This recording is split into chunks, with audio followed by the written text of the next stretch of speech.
Welcome to Rockfeed. Before we get to this crazy Yellowcard situation, we're going to talk about System of a Down. John Dolmayan and frontman Serj Tankian have been very much at odds with each other over their political viewpoints. Basically, Serj Tankian is more progressive, and obviously John Dolmayan has more conservative points of view. There were people who were basically saying that John Dolmayan's going to get kicked out of the band because he holds these viewpoints, and then Serj Tankian, the band's frontman, came to his defense. He said, "This guy is my brother-in-law. He's not getting kicked out of the band. We don't have to agree. We can have discussions with one another. Even if we don't agree, we can still respect each other," which was an admirable move on Serj's part. So this is a new post from John Dolmayan where he says that basically Black Lives Matter, the organization, is a fundraising wing for the Democrat Party, and he says that they are propaganda. So this is what he posted. "The supposed Black Lives Matter movement never had legitimacy in my view, and were always a Democratic Party fundraiser and propaganda tool. Along with Antifa, they have shown themselves to be the enemy of the people of the United States and have adopted lawlessness emboldened by a sensationalist media and the moronic Hollywood elites who pander to them at every opportunity. They will be brought to justice, but when? How many more innocents need to be murdered before we come to our senses?" With the following image that said, "Say her name. Sequoia Turner, age 8. BLM radicals murdered this young girl for crossing an illegally placed barricade." He added a comment saying, "There is no systemic racism in the United States. Name one example." So as always, there are extreme viewpoints on the left, there are extreme viewpoints on the right, and the truth usually lies somewhere in the middle. So the fact of the matter is this: for better or for worse, social media tends to humanize your favorite celebrities. And when you have someone like John Dolmayan, when the band was only being played on MTV, you got this certain perception of who every individual member of the band was based on basically Serj's lyrics alone. And now we know that's not true, and you can make two choices. One, you can decide not to listen to the band anymore because of one member's viewpoints, or you can say, hey, I separate the art from the artist. Ultimately, it's up to the consumer. Who do you want to support? Do you like the music enough where you're still willing to listen to it? It's entirely up to you. It's your own decision to make. Regardless, for better or for worse, whatever you want to do, it's up to you. Let us know what you think in the comments. Next up, Five Finger Death Punch frontman Ivan Moody is speaking out about basically everything that's going on, from COVID to politics to protests, everything in between. And basically the tension of all of that has moved him to tears. He expressed his feelings in the following video on his Instagram. Anybody who's alive and has a pulse knows that there's a lot going on, to say the least. I was just reading a quote from Oprah Winfrey. It says, "People in positions of power and influence have a moral responsibility to educate the people who look up to them and to set a positive example."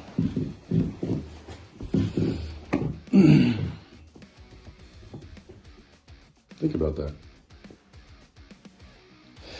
Enough is enough is enough is enough. Disrespecting the flag, Trump and Biden, Kanye West, loudmouth entertainers who misdirect traffic, abuse social media, racism, sexism, COVID-19, lack of responsibility, lack of education, defunding the police, China, Russia, Iran, the world. I'm trying not to tear up right now. That's why I'm wearing these things.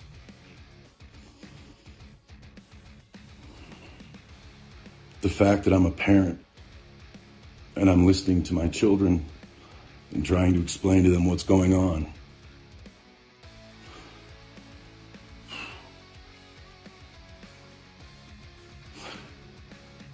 Everything I'm going to say is more than likely moot.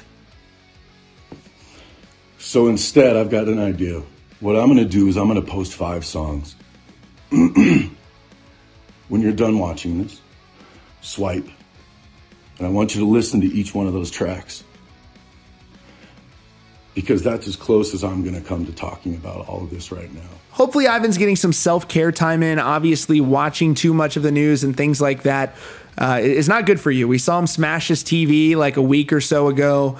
It seems like this stuff is really stressing him out, so I hope that he gets out and is able to do some stuff instead of just staying at home. Hopefully concerts come back sooner rather than later when they're safe to do so. Anyways, on to this Yellowcard situation. In October of 2019, members of the band Yellowcard filed a multi-million-dollar lawsuit against the hip-hop artist Juice WRLD, alleging that he directly copied their song Hollywood Died in his smash hit Lucid Dreams. They're asking for more than $15 million in damages based on the success of the song. The suit also names BMG Rights Management and Juice WRLD's label Interscope. Now, Yellowcard's attorney has said that the song isn't just a generic emo rap song, but it is a blatant copy of significant original compositional elements of Hollywood Died. Now, just a couple months after Yellowcard filed this suit, Juice WRLD suddenly passed away in December of 2019. At the time, the band said that the lawsuit was on pause, but they quickly resumed it and again began aggressively seeking that $15 million plus settlement. So in February of this year, the judge placed the case on hold because after Juice WRLD's untimely passing, they had to hire their own legal counsel and a representative from the estate. It looked like the case was going to be on hold for a number of months, and it was. And now the suit is resuming after documents were filed in court on July 2nd, which read as follows. The estate has engaged separate counsel to initiate probate proceedings in Florida, one purpose of which was to appoint a personal representative to act on its behalf in this lawsuit. Probate counsel has informed defendants counsel that the probate court has appointed Carmela Wallace as a personal representative for the estate. Consequently, the estate can now participate in this case. So in the follow-up filing on July 2nd, the judge then issued the order that, quote, the stay is lifted, meaning the case can now proceed.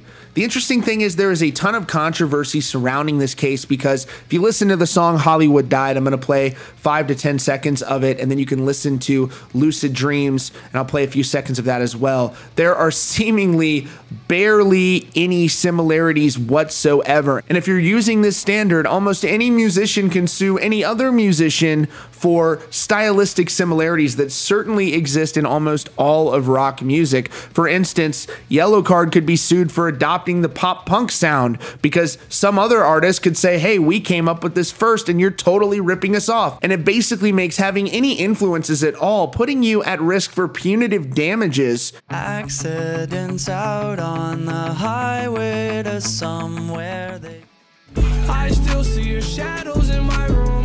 Can't take back the love that I gave you. Definitely very frustrating. We'll keep you posted on this case as it moves forward against the estate of Juice WRLD, and we'll let you know when we learn more. Anyways, that is all for now. Thanks so much for joining us today at Rockfeed. If you're new here, be sure to subscribe with notifications on so you don't miss out on breaking news and updates.